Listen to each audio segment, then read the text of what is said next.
Alors le BIP, cabinet d'expertise économique indépendant et reconnu, a publié en juin dernier une étude mesurant d'une part la contribution des entreprises du G5 à l'économie française et d'autre part l'impact de la politique de régulation des prix.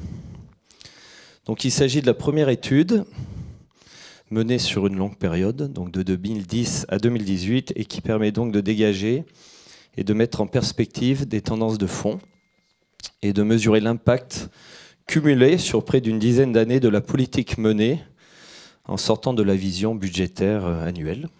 On va voir ça. Donc sans dévoiler les résultats, elle démontre premièrement l'impact positif des entreprises du G5 Santé sur l'économie nationale.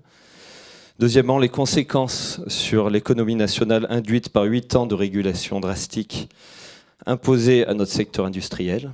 C'est 8 milliards d'euros en 8 ans et qui explique donc le fort recul de la France en Europe en matière de production, exportation et balance commerciale. Donc l'objectif de cette table ronde est donc le suivant. Dans un premier temps, on va écouter les conclusions de l'étude BIP.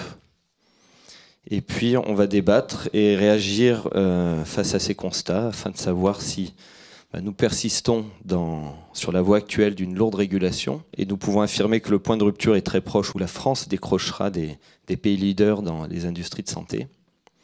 Ou bien nous prenons conscience qu'il n'est pas trop tard et nous nous engageons sur des nouvelles pistes d'action afin de permettre à notre pays de garder un rôle majeur en Europe.